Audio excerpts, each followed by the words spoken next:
आज 78वें समागम की सेवाओं का शुभारंभ और हर एक संत, हर एक महापुरुष के चेहरे पर जो खुशी, जो उत्साह, सदगुरु माता सुदीक्षा जी महाराज के साकार रूप में दर्शन हुए। किस प्रकार कृपा की सदगुरु ने, संतों को निहाल किया और ये कार सेवा का आरंभ अपना आशीर्वाद देके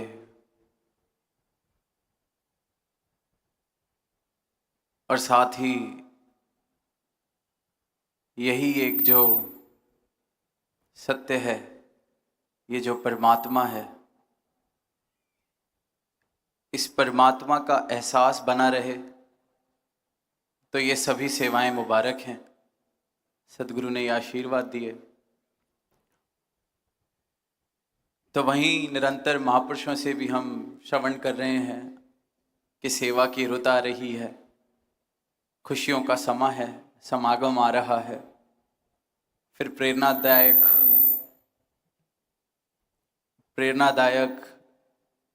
भाव भी श्रवण किए।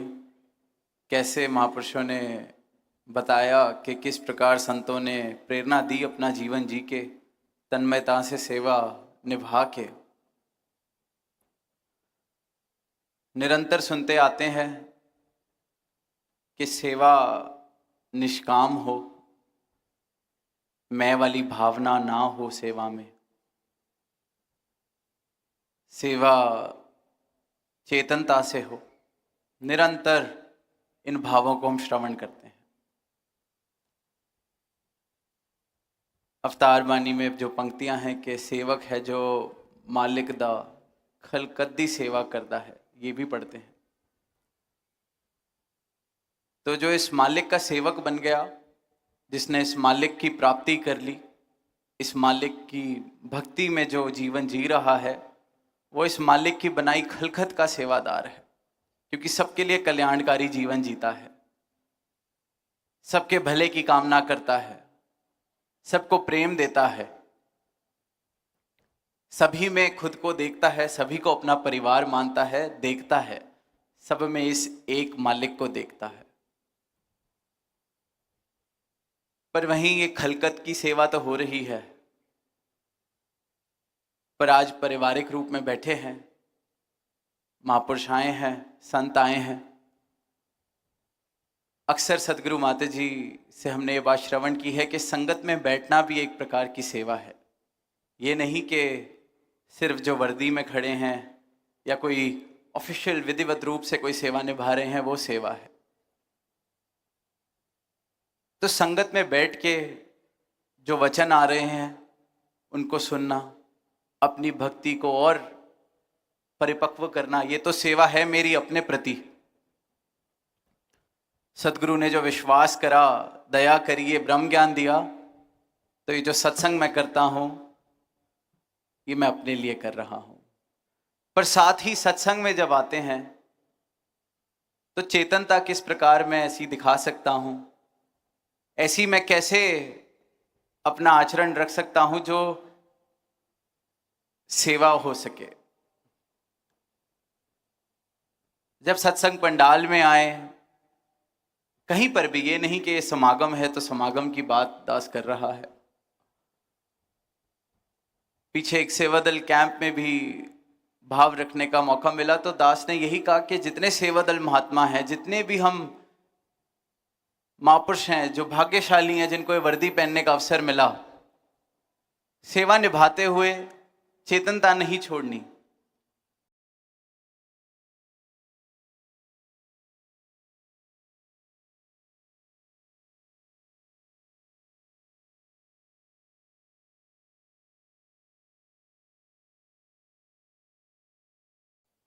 पंडाल में अगर मैं लगा हूं तो सेवा निभानी क्या है। जब संत महापुरुष बैठ गए, पंडाल भर गया, जिस एरिया में मेरी सेवा लगी है वो मैदान, वो स्थान भर गया और मैं फिर खड़ा हूं, फिर भी खड़ा हूं, तो क्या मेरा खड़ा रहना अवश्य है या नहीं है, आवश्यक है कि नहीं है? कहीं मेरे खड़े होने से कोई बाधा तो नहीं बन रही? कहीं मैं जो खड़ा हूं, मेरे पीछे बैठे संतों को ऐसा तो नहीं कि सदगुरु के स्टेज पे दर्शन नहीं हो पा रहे? तो मैं सेवा जो निभा रहा हूं, उस सेवा का पर्पस क्या है, रीजन क्या है, ये पता होना चेतनता है। कि अब ये खड़े होने की सेवा निभ चुकी, अब ये बैठ के भी निभाई जा सकती है। गुरसिख सेवादार इतने चेतन होते हैं, इसलिए बार बार चेतनता का जिक्र होता है। जहां पे भी सेवा लगे, सेवा है क्या, करनी कैसे है? कहीं ये सेवा करनी तो सहूलियत के लिए थी, पर कहीं निभाने की कला मुझे नहीं आई, कारण मुझे समझ नहीं आया। तो जो संतों की सहूलत के लिए करना था, वो कहीं बाधा तो नहीं बन रहा? जिनकी सेवा में आना था, कहीं उन्हीं की बाधा तो नहीं बन रहा? और वहीं जब साध संगत के रूप में हम आते हैं, तो कुछ पहलू हैं जो दास ने कहा। कुर्सियां देखते हैं, जो महात्मा महापुरुष जमीन पर नहीं बैठ सकते किसी भी कारण, उनके लिए कुर्सियों का इंतजाम किया जाता है। और कुर्सियां पंडाल के बिल्कुल कोने में दोनों तरफ लगाई जाती हैं, बीच में नहीं लगाई जाती हैं, क्योंकि अगर बीच में लगाई गई तो जो उनके पीछे जमीन पर बैठा है, जो महापुरुष पीछे बैठे हैं, उनको फिर वो सिर्फ कुर्सियां दिखाई देंगी, उनको सदगुरु के दर्शन नहीं हो पाएंगे, उनको संतों के आगे दर्शन नहीं हो पाएंगे।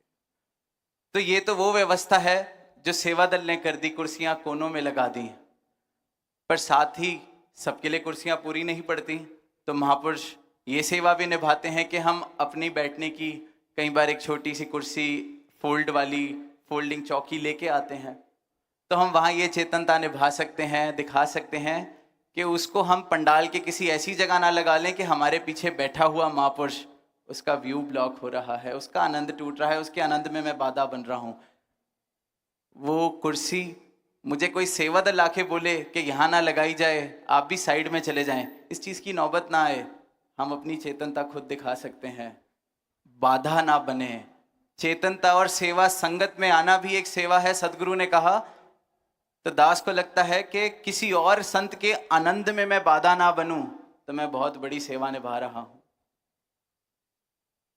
लाइनों में आते हैं, पंक्तियों में आते हैं, सदगुरु को देखते हैं तो मन में कभी कभी भाव आ जाते हैं, तो हम कभी कभी जयकारा लगा देते हैं चलती हुई लाइन के अंदर। सत्संग चल रहा है, महापुरुष संत अपने वचन रख रहे हैं, और यहाँ से बड़े दिन बाद दर्शन किए कोई दूर से महापुरुष आए, 5-10 महापुरुष जोर से जयकारा लगा देते हैं। अब भाव तो बड़ा सुंदर है कि सदगुरु का हम जय घोष कर रहे हैं, पर उस वक्त जो महात्मा सदगुरु के ज्ञान का बखान कर रहा है, शब्द रख रहा है, अपने भाव रख रहा है, तो मेरा ये जो एक कर्म है, वो जयकारा लगाना उस मौके पे, वो संत की तौहीन, उस सेवा की तौहीन कर रहा है जो वो महापुरुष निभा रहा है। सदगुरु के हुक्म के अनुसार, सत्संग की मर्यादा के अनुसार जो सेवा निभाई जा रही है, पैगाम दिया जा रहा है सदगुरु के ज्ञान का, सदगुरु की रहमतों का, उस 2 क्षण के जयकारे से पूरे का पूरा मैं वातावरण में बाधा बन जाता हूँ। मुबारक है वो भाव।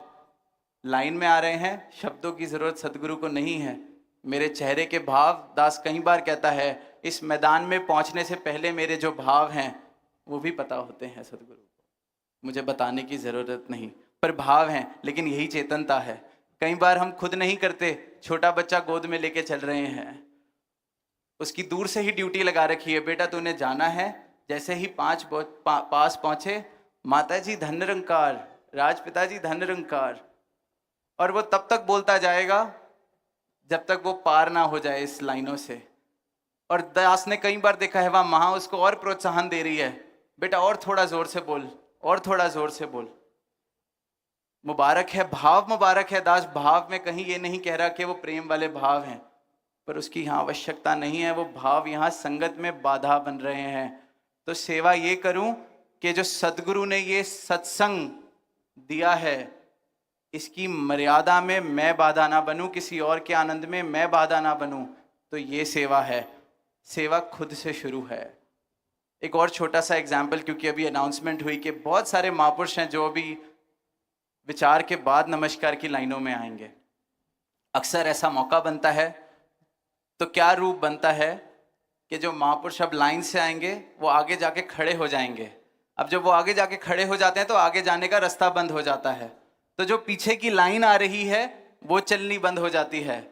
एक तो मैं लेट आया, मैंने नमस्कार लेट की, ऊपर से मैंने जो और 2, 4, 5 हज़ार महापुरुष अभी दर्शन करने के लिए, जिनके लिए सदगुरु बाद में बैठे हैं कि उनको दर्शन हो जाएं, मैं सोचता हूँ अब तो धुनी खत्म होने वाली है, चलो कितना अच्छा स्पॉट मिल गया है, आगे से खड़े होकर दर्शन करने को मिल रहे हैं। पर मैं उस महापुरुष के लिए नहीं सोचता जो बेचारा अभी भी वहां दूर खड़ा है, वो कितनी देर और बाधा में खड़ा होगा। मैं ये नहीं सोचता कि सदगुरु 4 घंटे से 5 घंटे से पहले ही बैठे हैं, आधा घंटा पौना घंटा और बिठाए रखता हूं। मैं सिर्फ उन 2 क्षणों के लिए पूरी की पूरी मर्यादा को भंग करता हूं, किसी और के लिए नहीं सोच पाता। तो खलकत की सेवा हम बाद में करेंगे, पहले ये जो मर्यादा, ये जो परिवार मिला है, अपने से पहले साथ वाले महापुरुष के लिए सोचना हम शुरू करें। सेवा निभानी इस प्रकार से शुरू होगी, इस प्रकार से जो सतगुरु कह रहे हैं कि सेवक है जो मालिक का खलकद्दी सेवा करता है। खलकत की सेवा भी होगी, पर चेतनता इस प्रकार की हो कि मेरा कोई भी एक्शन, मेरा कोई भी कर्म, मेरा कोई भी चाल, मेरा कोई भी चलन किसी और के आनंद में बाधा तो नहीं बन रहा, सदगुरु की बनाई हुई मर्यादा में बाधा तो नहीं बन रहा। सत्संग किस लिए किया जा रहा है? अपनी भक्ति को परिपक्व करने के लिए। सेवा सिमरन सत्संग जो सदगुरु ने ब्रह्म ज्ञान दिया है, इसका जीवन में एहसास बना रहे, मेरा जीवन सत्य से भरपूर रहे, इस परमात्मा के एहसास में चूर रहे। तो इसलिए ये सत्संग सेवा सिमरन बनाए गए हैं। सत्संग में आके मन की दुविधा दूर होती है, मन की भ्रांति दूर होती है, मन में मैल जो जम जाती है वो दूर होती है। पर वहाँ के मैं मन को वो मौका ही ना दूं, उसे श्रवण ही ना करूं। जिस ज्ञान सरोवर में ये सत्संग का रूप सदगुरु बार बार मेरे लिए सजाते हैं, मैं वहाँ आकर उस मर्यादा को ना अगर निभा पाऊं या उसमें योगदान अपना दे पाऊं, तो फिर मैं अपना भी नुकसान कर रहा हूं और मेरे कारण जितनों को और बाधा पहुंच रही है उनका भी नुकसान हो रहा है। अब हमने अक्सर देखा है जब सत्संग खत्म हो जाता है फिर रौनक के गीत भी शुरू हो जाते हैं, नृत्य भी शुरू हो जाता है, आनंद की वर्षा, क्योंकि वो सत्संग की मर्यादा, वो विधिविध जो एक रूप बना है उसका कार्य पूरा हो गया। सदगुरु ने जो वो क्षण दिए सत्संग के, उसका भाव पूरा हो गया। फिर वो आनंद, फिर उसी पंडाल में नृत्य हो रहा है, वो मर्यादा के अनुसार हो जाता है, क्योंकि हुक्म में है। सेवक है जो मालिक दा खलखद्दी सेवा करता है, सेवक है जो मालिक दा हर हुक्म नू पूरा करता है। हुक्म को ये कहा गया है, हुक्म समझना भी है, सिर्फ ये नहीं जो बात कही जा रही है कि यहाँ खड़ा हो जा वहाँ खड़ा हो जा, ये हुक्म नहीं है। अगर ये सत्संग का समय है तो ये हुक्म है कि ये सत्संग की मर्यादा बने। तो एक एक संत, एक एक महापुरुष सेवा का शुभारंभ जब घर से चलते हैं तब रोज हो कि सत्संग में जा रहे हैं, इसमें बाधा किसी और के आनंद में, अपने इस मौके में हम खुद ना बन जाएं। कहाँ खड़े हो रहे हैं, कहाँ बैठ रहे हैं, कैसे बैठ रहे हैं, ये सेवा है। तो समय ज़्यादा इजाज़त नहीं देता। आज पारिवारिक रूप में बैठने का बहुत समय बाद इस रूप में मौका बना। सदगुरु माता जी ने दर्शन दिए और दास ये सबके साथ साझी कर सकता है बात कि जितनी बातें हैं पिछले कुछ वर्षों से सदगुरु माता जी निरंतर कभी किसी को ये मैसेज दे के कि उनको बोलो उनकी चेयर वहाँ ठीक नहीं लगी, उनको कहो कि वो किसी और का व्यू ब्लॉक कर रहे हैं, उनको बोलो ऐसे। तो दास को लगा कि आज आप सब बर्थडे विशेस भी दे रहे हैं, तो दास गिफ्ट में यही मांग ले कि ऐसे छोटे छोटे मैसेजेस सदगुरु माता जी को ना देने पड़े। जब इतने आज बताया कि दासी प्रार्थना दिवस पे आप सबके बीच सत्संग में शामिल होगी उसी रूप में, तो उस दिन से प्रैक्टिस के लिए एक महीना दास कह रहा है कि बर्थडे की तैयारी, बर्थडे का गिफ्ट, कि सदगुरु ने जब प्रार्थना दिवस पे इस रूप में वापस आना है, संगत के अंदर इस रूप में विधिवत रूप से हमें आशीर्वाद देने आना है, तो कम से कम ये बातें ना उनके दोहरानी पड़े। तो दास को आप जी अगर ये गिफ्ट दें तो दास बहुत ही शुक्राना प्रकट करेगा, क्योंकि दास को सदगुरु माता ने तो बहुत बड़ा गिफ्ट आज दे दिया, बहुत बड़ा गिफ्ट दिया कि आप सबको दर्शन दिए। दास को बड़ी खुशी हुई, कल भी रात को नमस्कार करके यही कहा कि आप जी सबको दर्शन दे रहे हैं, थैंक यू। आप सब ने आज इतना प्यार, इतने बर्थडे विशेष जो दी है, तो दास बस यही एक अरदास सदगुरु माता जी के चरणों में कर रहा है कि जो प्यार आपका मिल रहा है, दास इसकी कदर आखिरी सांसों तक करता जाए। दास भी इस प्रेम को प्रेम से ही वापस दे पाए। ये श्वासें इन्होंने दी हैं, जैसा ये चलाना चाहते हैं वैसा जीवन बने। और अपने लिए और सबके लिए अरदास कि अपनी सेवा का शुभारंभ हम जब सत्संग के लिए आएँ तो करके चलें, रोज़ करके चलें। समागम से पहले ये तो एक रूप बनता है, एक औपचारिक रूप बनता है, पर मेरा शुभारंभ रोज़ हो। मैं रोज़ उद्घाटन करूं अपनी चेतनता का कि चेतन रह के सत्संग में जाना है। चेतनता कि मेरे कारण किसी और का भला मैं नहीं कर सकता, किसी और की मैं बाधा ना बनूं। टिप्पणी करनी बहुत आसान, हर चीज के लिए टिप्पणी बहुत आसान करनी, पर फिर वही भाव के दूसरों पर गर तब से रख कीजिए, सामने आईना रख लिया कीजिए। तो अपना आईना हमेशा साथ लेके चलें। अपने आनंद के जिम्मेवार हम हैं, और इस बात के जिम्मेवार भी हम हैं कि हम किसी और के आनंद में बाधा नहीं बन रहे। ये बहुत बड़ी सेवा, इसको सेवा को निभाने के लिए ना कोई वर्दी पहनने की ज़रूरत है, ना कोई अधिकारी बनने की ज़रूरत है। और जो ये सेवा निभा ले, दास को लगता है वो सबसे उत्तम सेवा निभा रहा है, क्योंकि सदगुरु ने जो सत्संग, इस साध संगत को जो स्थान दिया गया है, बार बार निरंतर जो स्थान दिया गया है, इसकी मर्यादा को बनाए रखने में मैं अगर योगदान दे रहा हूँ तो इससे बड़ी सेवा और कोई नहीं हो सकती। क्योंकि इन सत्संग कार्यक्रमों द्वारा ही सारी मानवता तक इस सत्य के पैगाम को पहुँचाया जाता है। निरंतर स्थान स्थान पर जाकर खुले मैदानों में आवाज़ दी जाती है, तो ये सत्संग का ही रूप बनता है। तो इस सत्संग की जो कीमत है वो सोचे सोच भी जितनी सोच कर ले हम नहीं लगा सकते। तो जैसा ये उपहार सत्संग रूपी हमें मिला है, इसकी हम कदर कर सकें, इसके अंदर हम शोभनीय, इसकी गरिमा बढ़ाने में अपना योगदान देते चले जाएं।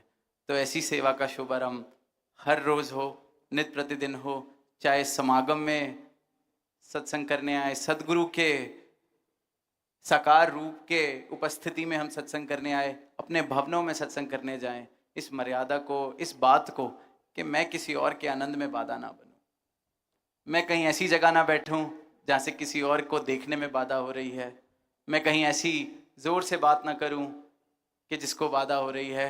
फ़ोन्स की भी समय बढ़ रहा है, पर एक बात कह के फिर विराम देगा। फ़ोन की भी जो बात है, फ़ोन आता है तो वो इसलिए फ़ोन पंडाल में नहीं उठाना कि आप फ़ोन पे बात करने लगेंगे तो किसी और की जो लिव जुड़ी हुई है उसको बात सुनाई नहीं देगी। फ़ोन स्विच ऑफ करने की कोई ज़रूरत नहीं है, साइलेंट कर लिया जाए। कोई ज़रूरी कॉल है, बाहर जाएं पंडाल से, उस कॉल को कर लें, फिर वापस आके जहाँ जगह मिलती है बैठ जाएं। फिर इस बात की लड़ाई ना हो कि आगे की जगह अब ख़त्म हो गई, वहीं आके बैठेंगे। जहाँ जगह मिलती है हम बैठ जाएं। सब कुछ मुबारक है, सारी चीज़ें, इतना खुला दरबार है, कोई पाबंदियाँ नहीं हैं। सिर्फ इतनी पाबंदी है, पाबंदी भी नहीं, इतनी चेतनता की ज़रूरत है कि हम बाधा ना बने। पाबंदियाँ तो है ही नहीं, सदगुरु तो सारे के सारे जंजीरें तोड़ देता है, बंधन तोड़ देता है, बंधन काट देता है। चेतनता, पाबंदी नहीं, चेतनता। तो ये चेतनता से सबका जीवन भरपूर रहे, अपने इस चेतनता का दिया हम सब जला सकें।